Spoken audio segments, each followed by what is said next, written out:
won't be here long anyway.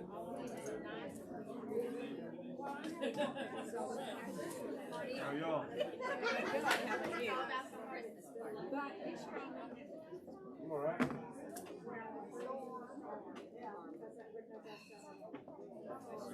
First 2 days back.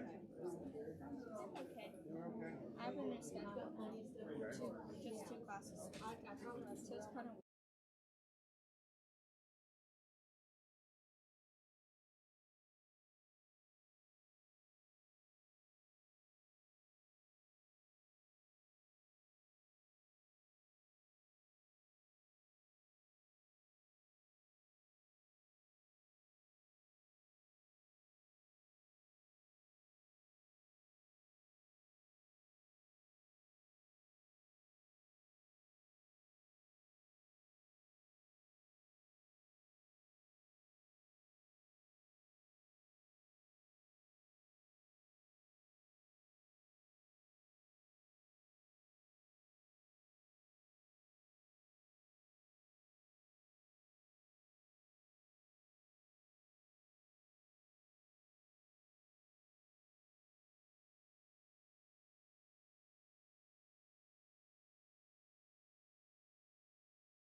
No, because he goes in church. Current environment. Well, no, I understand. How people do it.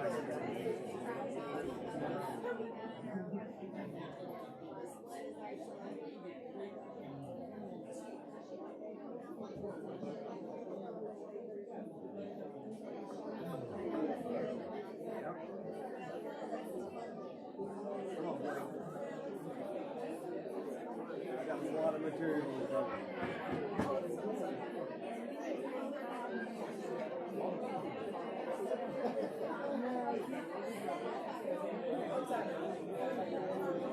What does that mean your pencil will be moved lower in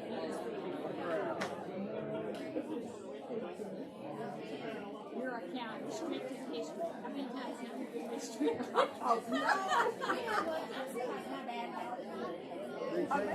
Really? I mean, Nobody here last week. They were like, I'll just sign that up. they're real funny.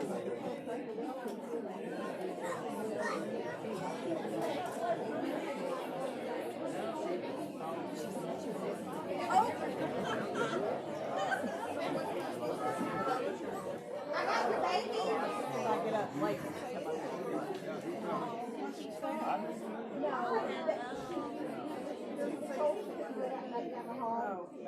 I could be tired.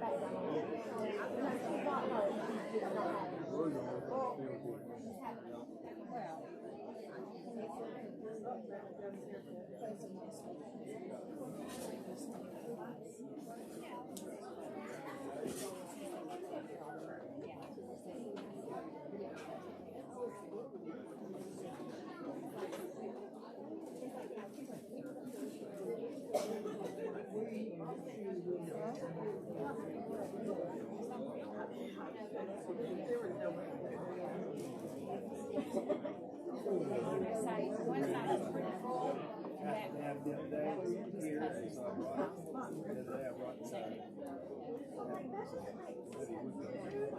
My sin is different.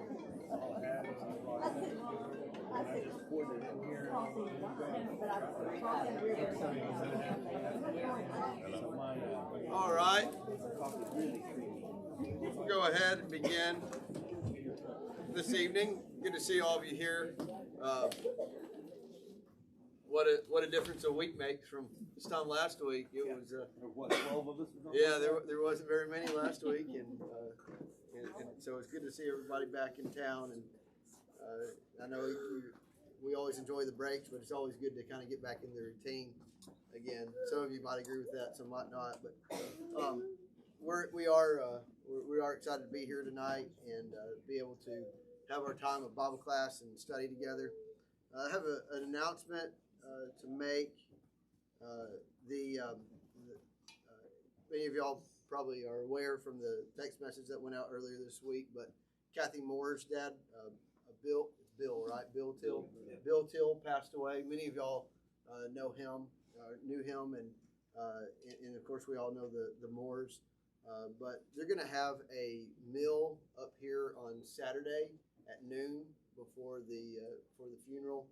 And if you can help with that, there is a sign-up sheet, and I guess I'll just go ahead and pass it around once we dismiss for class, and that way you can sign up. There's quite a few spots already taken, but there's some spots available.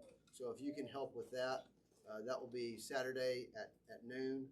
And I'm not sure, Dicey, do y'all need people up here to serve and things like that too? Or?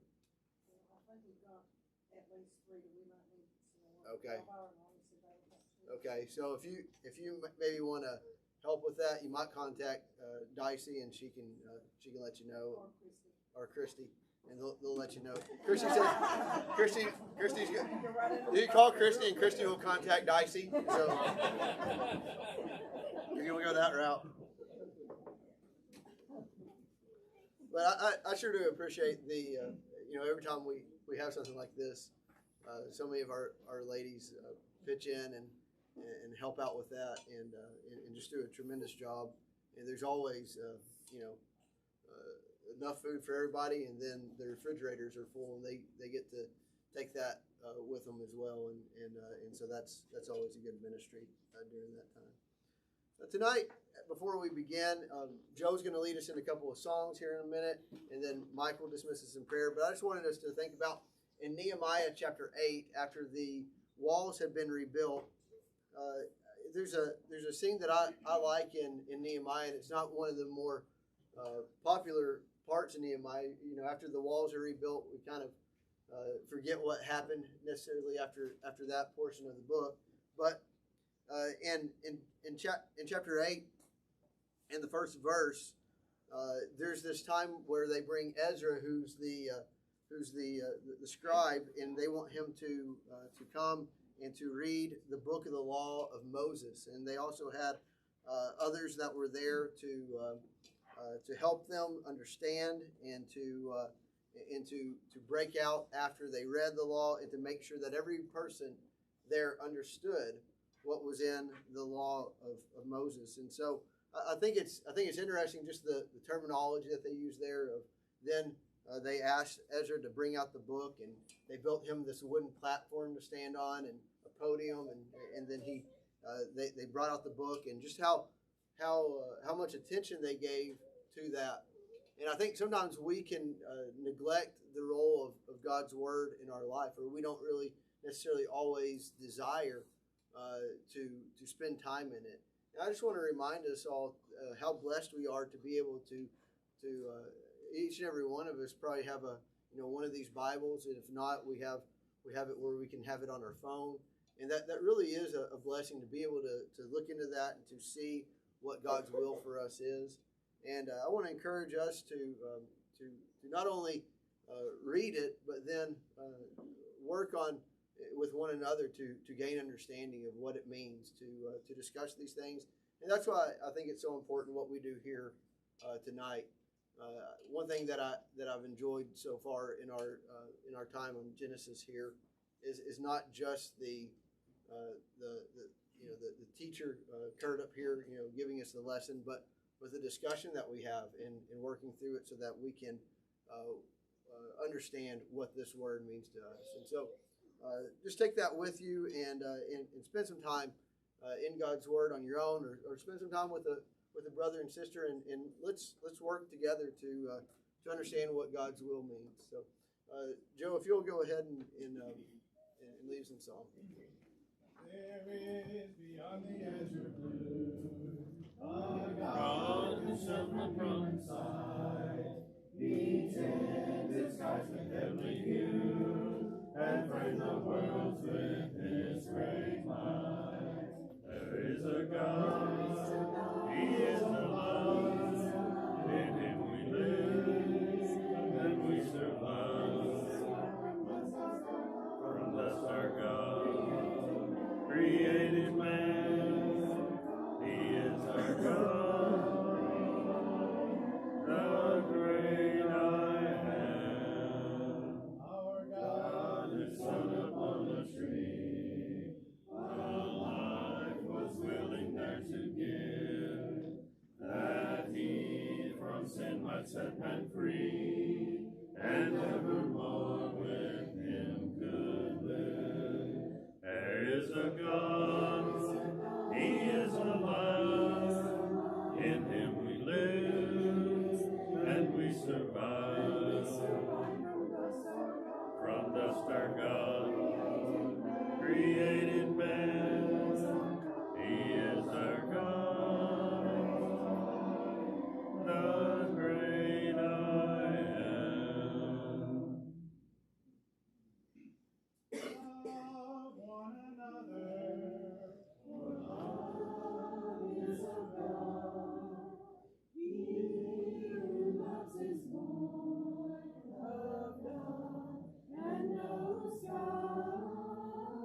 He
Father, hallowed be your name.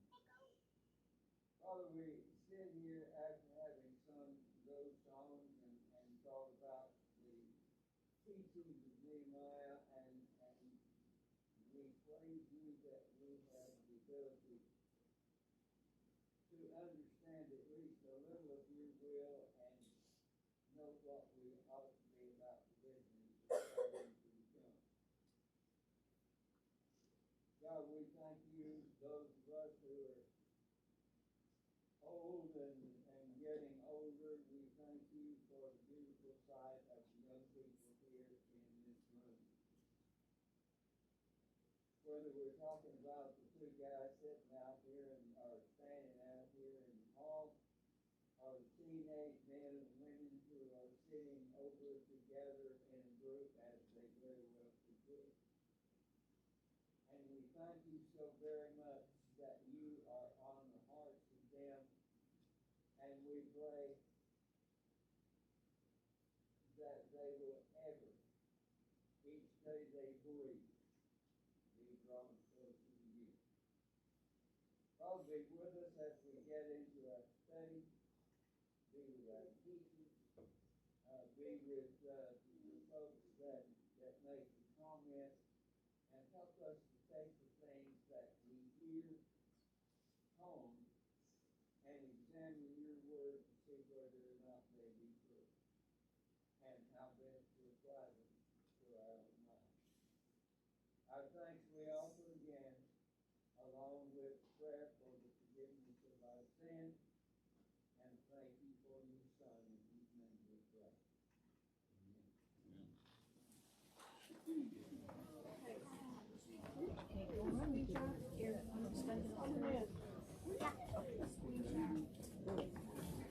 Don't eat your baby. Let's go. Turn around. I'll try. She said I'll try.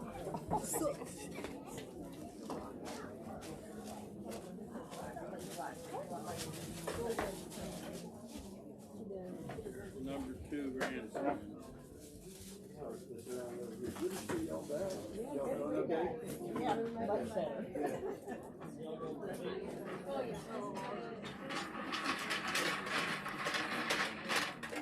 Make sure he stays away. You can elbow him. You can elbow I'm him. gonna work to go quick to any of them. Now, is that sign up to eat or?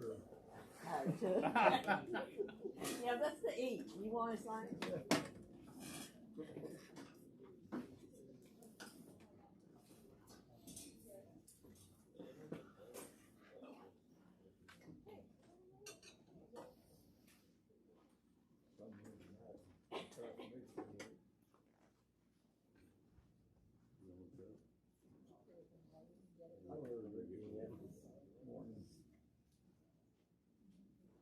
Blake kind of fell down on the job tonight, didn't he, Kurt? There were so many people in here that I didn't bother trying to get it ahead of time. I was just waiting for things to clear out a little bit.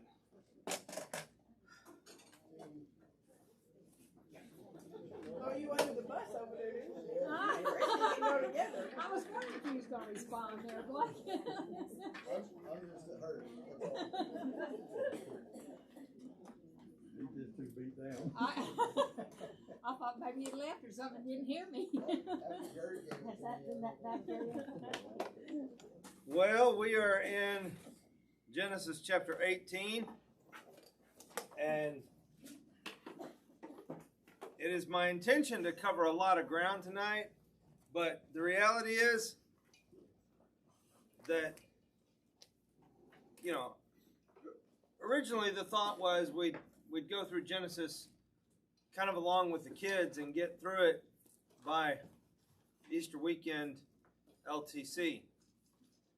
There may be times where I just feel like that would be blowing through the text faster than we need to, and so we may not get done by then, and that's okay, right? We may still be in Genesis this time in 2023. Now, we'll try not to let that happen. Those of you who have been a part of some other studies in the past that we've done know that sometimes it can drag on. but we'll try not to have it drag on too much. Anyway, we are in Genesis chapter 18, and we got down through part of the chapter last week, but there were many fewer of us here last week. So we're just going to kind of back up into the beginning of chapter 18. We'll move fairly quickly through a little bit here and then slow down a little bit and talk about some things along the way. The Lord appeared to Abraham near the great trees of Mamre while he was sitting at the entrance to his tent in the heat of the day. Abraham looked up and saw 3 men standing nearby. When he saw them, he hurried from the entrance of his tent to meet them and bowed low to the ground. He said, "If I found favor in your eyes, my Lord, do not pass your servant by. Let a little water be brought, and then you may wash your feet and rest under this tree. Let me get you something to eat, so you can be refreshed, and then go on your way, now that you have come to your servant." "Very well," they answered. "Do as you say." So Abraham hurried into the tent to Sarah and said, "Quickly, get 3 measures of fine flour or meal and knead it and bake some bread." And we kind of laughed a little bit last week about the idea of, quick, let's make some bread from scratch,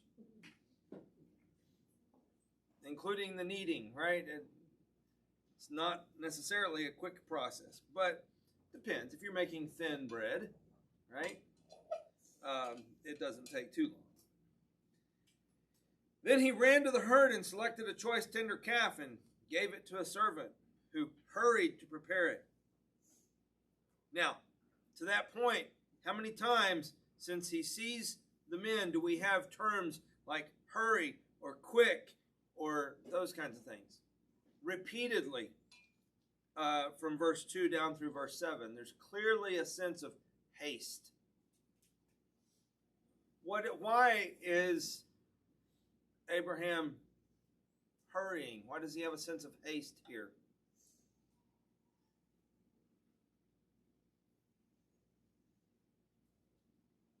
There's not necessarily a right answer to the question. Yeah, all these things take a lot of time, but like in the Middle East today, which was probably a lot of the case back then, these were all-day affairs. So even though he's saying to hurry, it's going to take time to find the sheep, to kill it, to put it. It's going to take time to do the bread. But they would meet together, and typically the women meet together early in the morning, and they're making an all-day affair of these meals and things. So he obviously wants to feed them as soon as possible, but it's not going to be a short process. He just wants to hurry them along a little more than usual. When does the process begin? In the heat of the day, right? So there's not. So one possible thing is it's already, there's not a whole lot of day left. But what else might Abraham be experiencing here? He recognized them as being special. There's an eagerness, right? A desire to serve them and to be a good host. And we'll talk about that a little bit more later, but there's definitely that tone of hurrying. Now notice in 18:1, the Lord appeared to Abraham. And then in 18:2, Abraham looked up and saw 3 men standing nearby. Right? And if we go down to 18:22, the men turned away and went toward Sodom, but Abraham remained standing before the Lord. Right? And so to that point, we might sit here and think, okay, so there's 3 men and the Lord, right? And that's a possibility of how this goes. But then when we get into 19:1, the 2 angels arrived at Sodom in the evening, and that's these 2.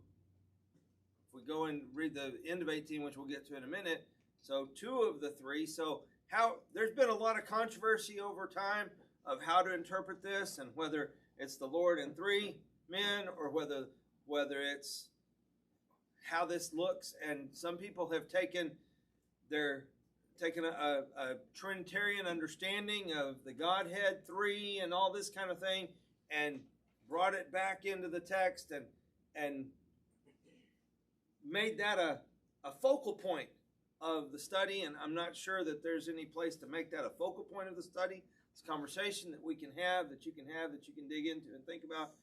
But there is a combination of things here, right? If 19:1 is referring to 2 of the 3 men, then it's referring to them as messengers, right? Angels, messengers, and that could make it problematic to consider them part of the Godhead, or part of the Trinity, if you will. And so there's lots of things to consider there, and it's not really the point of the text, right? And so I don't want to distract us with it a lot, but if you go to reading commentaries or studying this text, you'll come across that quite a bit. So that's kind of where it's coming from and what's going on. But at the end of verse 2 of chapter 18, not only do we have this hurried tone in 2 through 7, but what other tone do we see from Abraham at the end of verse 2? Not necessarily in his speech, but in his attitude. Reverence, right? He bowed low, right? He bowed low, bowed himself to the ground. So, and then, if I have found favor in your eyes, my Lord, right? Come on in. We're going to see Lot have a similar tone later on with 2 of them as well. Okay? Sir, excuse me. Yes, sir. Seems like there's something at play here.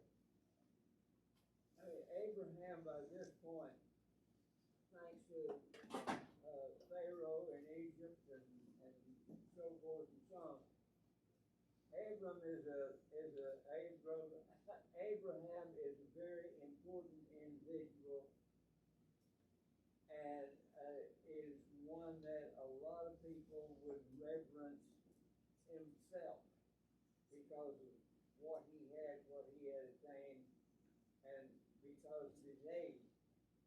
And he has, it seems, a sense of recognition of these 2 individuals, and for whatever reason or however he does it, he knows that they are special, and he knows that he needs to appeal to them as opposed to the other way around.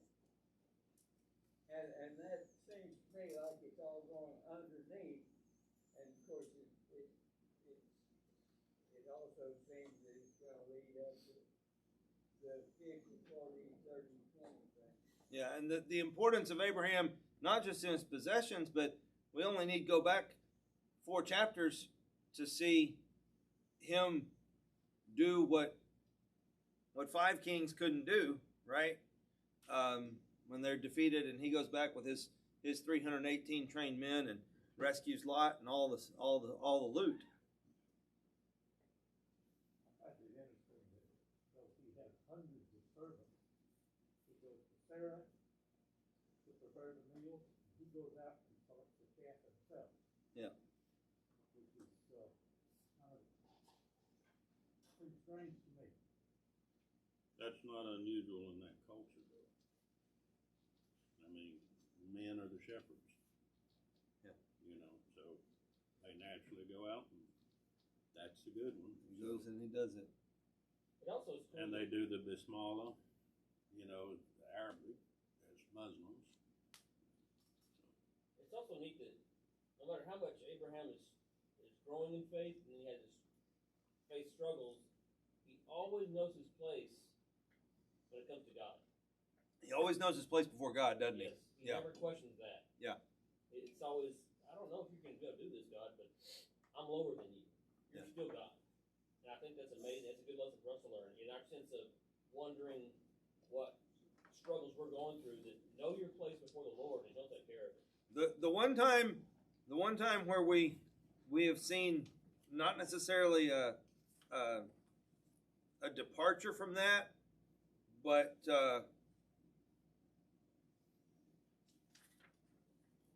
maybe edging toward it is when he, and even then he acknowledges, O sovereign Lord in 15:2, but he's questioning him. You made some promises to me, and I don't see them. I mean, I'm paraphrasing, but that I think is quite clearly Abraham's tone. God, you're still God, but I'm confuzzled, right?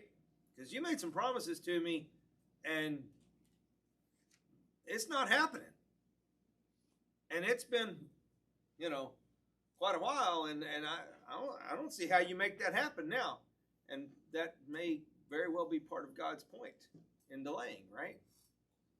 Kind of like when Abraham tells the king of Sodom, no, you're not giving me anything because you're not going to get any credit for my success. God is kind of making sure that there's no question the source of Abraham's success and the fulfillment of God's promise to him. Right? All right. Verse 8. He then brought some curds and milk and the calf that had been prepared, set these before them. While they ate, he stood near them under a tree. Where's your wife Sarah? They asked him. There in the tent, he said. Then the Lord said, I will surely return to you about this time next year, and Sarah, your wife, will have a son. Now Sarah was listening at the entrance to the tent, which was behind him. Abraham and Sarah were already old, well advanced in years, and Sarah was past the age of childbearing. And Sarah laughed to herself, as she thought, after I'm worn out and my master is old, will I now have this pleasure? And we referenced last week, we talked about 17:17, where Abraham laughs at the idea too, right? Then the Lord said to Abraham, why did Sarah laugh? And say, will I really have a child now that I'm old? And here's the point that we were just making, right? Is anything too hard for the Lord? And last week we talked about that. We talked about the importance of that concept for us as God's people. Because sometimes things look pretty bleak and dim and hopeless, and if you spend too much time on social media or watching the news, it is even more bleak and dim and hopeless to the point you think there's no, well, is anything too hard for the Lord? No. What does Paul have to say about that at the end of Romans chapter 8? Right? Neither death nor nothing can separate us. More than conquerors, right? Because he can handle it. Nothing, if God's for us, who can be against us? Right? We just have to make sure God's for us. Right? But we also have to remember, in his time, Oh, yeah. our time. Oh, yeah. And that's what Abraham's learning here, that it's not when Abraham or Sarah, it's when God decides it's time. That's right. So is anything too hard for the Lord? Who's saying that? The Lord. The Lord's saying that. Kind of reminds you of, I was talking to Job. Where were you? Where were you when I, right? And he follows it up with, I will return to you at the appointed time next year, and Sarah will have a son. Now you have a timeline here, right? This is interesting part of the time. Interesting to me. If Greg were here, it'd be interesting to him as well. Don't know whether it interests any of the rest of you or not. So pay attention to that. It says this time next year, or at the appointed time next year, and Sarah will have a son. Sarah was afraid. Yeah, she just laughed at God, right? Sarah was afraid, so she lied. There's the solution to being afraid. Lie about it. And said, I did not laugh. But he said, and some of our translations will capitalize that he and definitely attribute it to God. And I think that's not a bad assumption. There's a slight possibility, I guess it could be Abraham that says, no, you did laugh, right? But he said, yes, you did laugh. When the men got up to leave, they looked down toward Sodom. Okay, so remember, we have verse 1, the Lord appeared. Verse 2, Abraham looked up and saw three men standing by, right? And then through the context, we have that combination of them together, right? Whether two of them, whether one of the men is God or not, there can be some debate about. But the men got up to leave. They looked down towards Sodom. Now, have we seen Sodom already in our story? Several times, right? What's the first time that we see Sodom in our story of Genesis? When they divided the land up. Before then.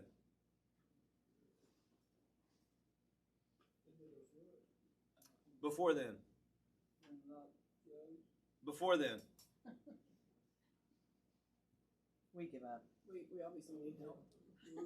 Chapter 10, verse 19. Chapter 10, verse 19, the lineage post Noah. And remember, one of Noah's boys is bad, right? And all the bad people are then attributed to him. They're descendants of Ham, right?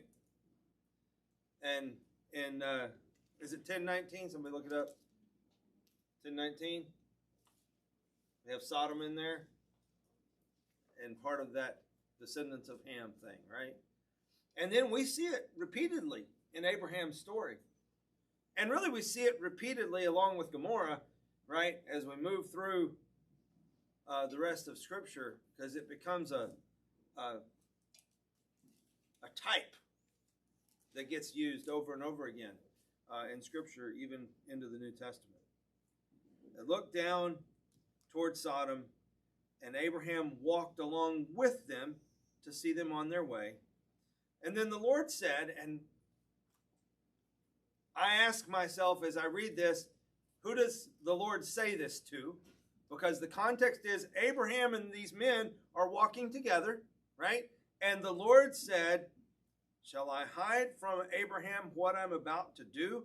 Abraham will surely become a great and powerful nation, and all the nations on earth will be blessed through him. For I have chosen him so that he will direct his children and his household after him to keep the way of the Lord by doing what is right and just, so that the Lord will bring about for Abraham what he has promised him. Then the Lord said, and then clearly when he says that, he says the outcry against Sodom and Gomorrah is so great and their sin so grievous that I will go down and see if what they have done is as bad as the outcry that has reached me. If not, I will know. The men turned away and went toward Sodom, but Abraham remained standing before the Lord.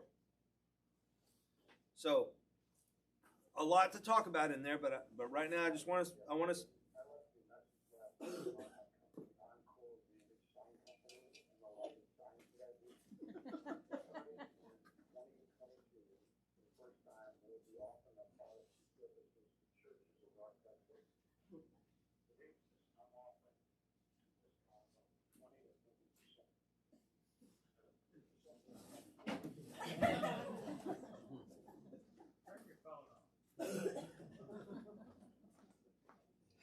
Alrighty then. Yeah, discount of up to 20 to 50% off whatever it was. I don't know. I love it when it's a discount of up to 20 to 50%. Well, why do you even need the 20 in there if it's up to? You just need the 50. Anyway, logic is lost on some people. Where were we? 16 and 17. There's a lot to talk about in what I read there down through, say, verse 22. But right now, I just want to focus for a minute on 17. What are the options of who the Lord is whom the Lord is speaking.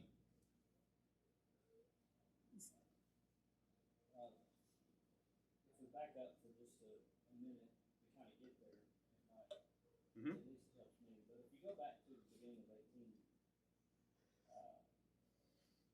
18:1 reminds me of the end of Genesis chapter 1. Genesis chapter 1, God said at the end there, He said, "Let us make man in our image." And God, He created him, and the king who created him. And then in chapter 2, what does it talk about? How that happened. Mhm. And in some ways, this 18:1 kind of makes me think that it's kind of a preview.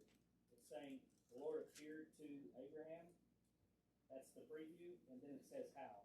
He looked up and saw 3 men. That's possible. That's Mhm. at least how I would understand that. And the second part would be, and this might open up discussion, hopefully not in a bad way, but if I'm not mistaken, outside of the garden, we don't see the Father as presenting Himself in the form of flesh anytime. We see the Father in heaven. And so what I mean by that is that, to me, this would be a theophany, is the way I understand the Lord being spoken of here. In other words, a representation of Jesus before He was born in the flesh. So maybe in 17, we're talking about Jesus before He was named Jesus, the Word, as he was back then, coming down in the form of flesh as an angel, as a messenger, and He's speaking to the Father potentially there to say, should I hide it from Him? Anyway, that's Possible. my mind. Another possibility, by the way, for this sequence and the way we have it is that what we have is two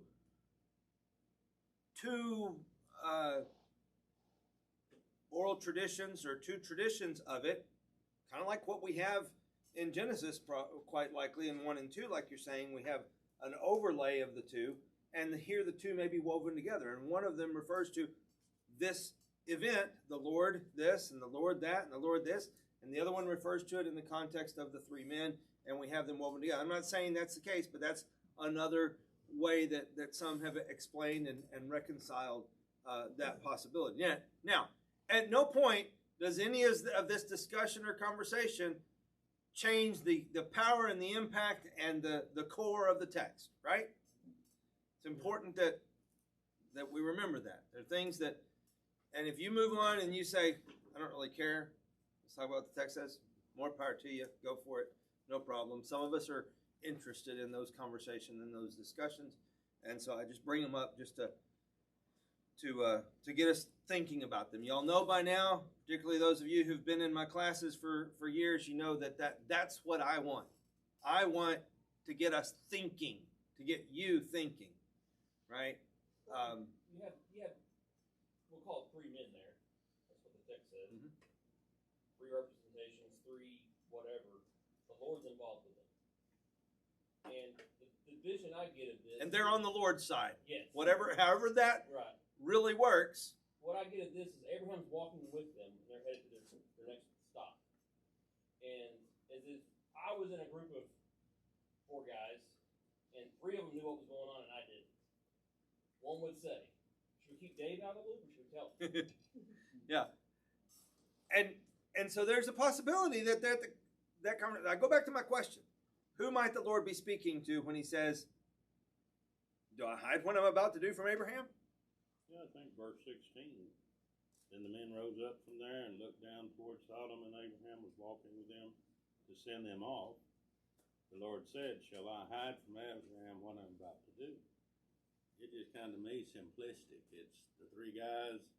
And Abraham's hearing it too. The Lord has a direct Bluetooth connection with those 3 guys, and Well, and the just idea like you there said. is, why did the Lord decide not to hide it? So that Abraham could pass down the lesson of Sodom and Gomorrah to the great nation He's going to be the father of. And so where I was going with that question, by the way, is that to me it almost sounds like a question one would ask oneself, right? And that we're being led into God's thinking here, right? He's going, tell Abraham or not, you know? Matthew? They talk to anybody more important. Well, the thing before, the chapter before, it refers to God. It's all God. Mhm. And then when you go into chapter 18, it says the Lord. And that's another foundation that some have used for this being a stitching together of stories, because sometimes God is very continuously referred to by one term, and then in other times by another term, and there's some segmentation there. And that's, if any of you wanted to dig into that, you certainly can. But that's a study that's much bigger and much deeper than this context. Matthew, you had something a minute ago? I think it's even before you start talking about who he's talking to or not, it's interesting that he sees fit to include in the scripture God deliberated. Yeah. God is like, do I want to do this or not? And we don't see that a whole lot. Yeah. But we're going to see some of that. We're going to see this interaction, right? And this, who's the protagonist of our story? God. The story's about God, right? And so that point speaks exactly to the point, Matthew. And as we move through, particularly these next few chapters, yes, what do they tell us about Abraham? What do they tell us about Sarah? What do they tell us about Lot? But what do they tell us about God, right? And here, what does this tell us about God? He reasons. He reasons and he thinks, why does he even have this conversation? It's Greg is here. Were you here a minute ago when I said if Greg was here? Okay, wow.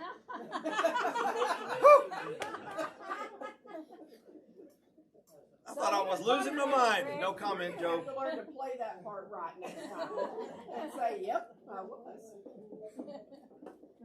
Why does God even have this conversation with whomever? So that Abraham learns the lesson. Why? Because he cares. Yeah, but I think He cares about Abraham. It's greater than that. It's Okay. so we That's know. what I thought. So we can learn the lesson. It's so we see God has a plan. That's right. And it started in the beginning. Now it's coming to Abraham. Now as Abraham is looking and God is saying, I'm fixing to show Abraham and those to come how I'm a righteous God and how I'm going to deal with Sodom and Gomorrah, because you're fixing to get into where Abraham says, well, if we find a few people that are good, well, how about if we find a few less? And each time God says, well, okay, but you're not going to find them. Yeah. And as we said, this becomes a type that gets talked about even today. Anybody who has any knowledge of has spent much time in a church setting of any kind, or even not, even secular literature refers to Sodom and Gomorrah as a type, right? So here we are. I think I'm doing a study right now, and I think that sometimes we as humans do not really get the concept that from Genesis 1 to the end of the Bible, God has a plan. And he knows what that plan is from Genesis 1. And we kind of try to separate different parts. Well, this part is not with this part, and the New Testament's totally different, and it's not. It's We don't see it all holistically enough. that, yeah. So, Abraham, God cares about Abraham, and he considers whether or not he's going to just blindside Abraham with this, or whether he's going to let him in on it.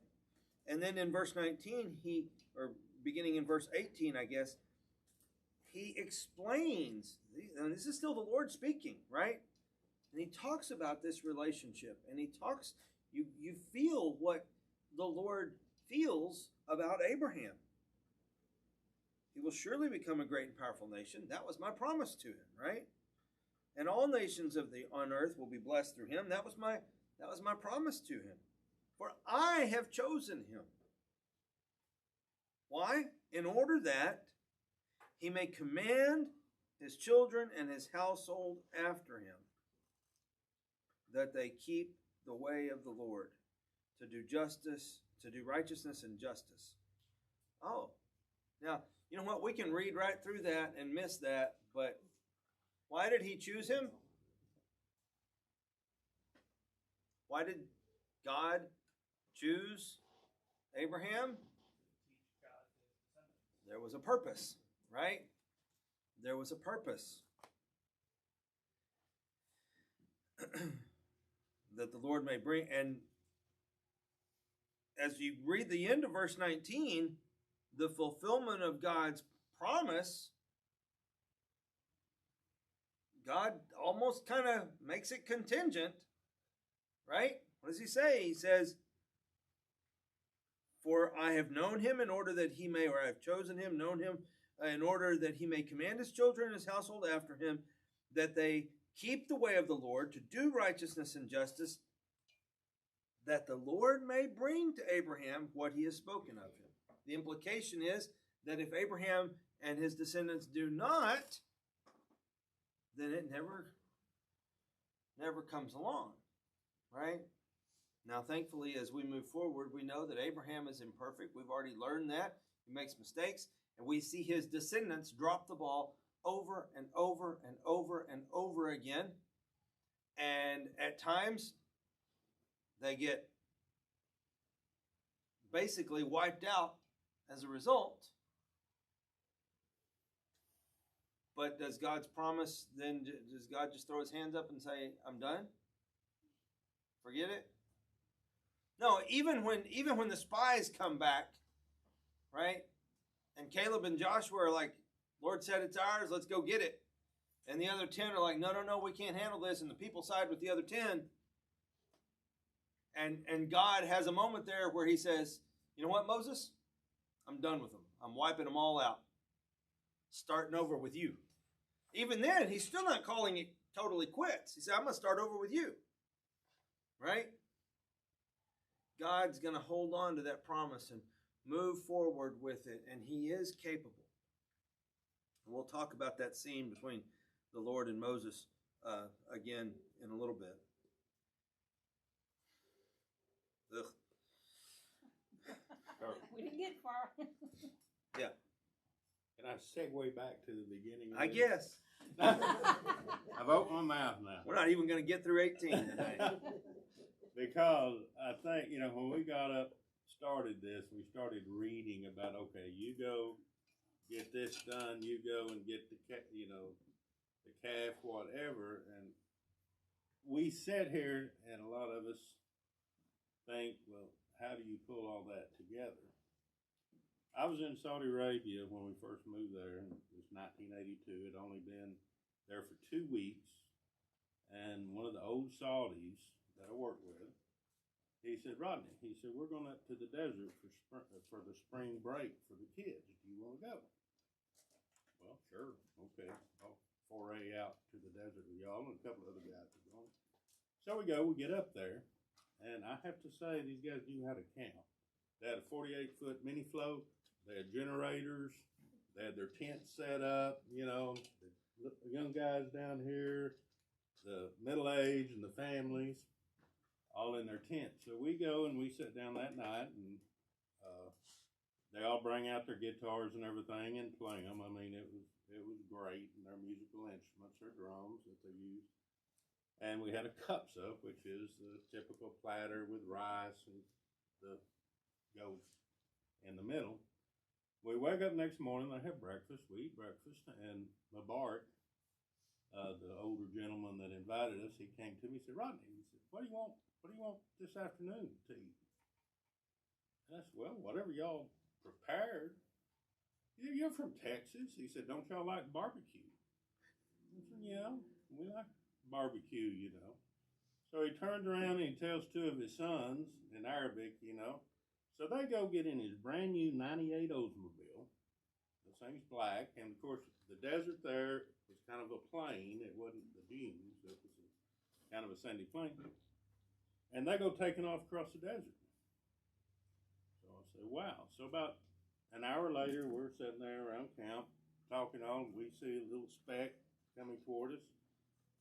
And the vehicle, here comes that 98 Olds back, and the trunk is doing this. They have drug up a barrel from somewhere. Don't know what was in it. Don't know what kind of chemical they had in it.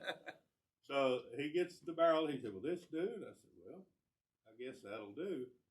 But they have a traditional way of cooking in Saudi where they actually bury their meat, they cover it, and it kind of gives it a smoke flavor. So they dug a hole in the ground, they lowered the barrel, and then they drug a goat up, cut its throat, skin it, put some spices on it, tie its leg up, lower it in there. They threw some charcoal in it first. Lower it in there, cover it up, and let it start cooking. And yes, in the meantime, the women are cooking the bread. They're getting all that other, the salads and the breads and all that later. And about 5-6 hours later, we're having barbecue out in the middle of the desert. And they had pulled it all together. Similar, and this story reminds me so much of that. We had fresh, hot flatbread, our bread, with a meal, with rice and everything else. I mean, it was neat. It was a neat experience. But every time I read that story, It reminds you of it. I can see that 98 Oldsmobile coming back across the desert with the trunk doing this. Well, next week we will pick up there in verse 19 and hopefully get down through. I'd like to at least get through chapter 19 next week. We'll see. I've given up, as you heard me say, I've pretty well given up on getting through Genesis by LTC. Hey.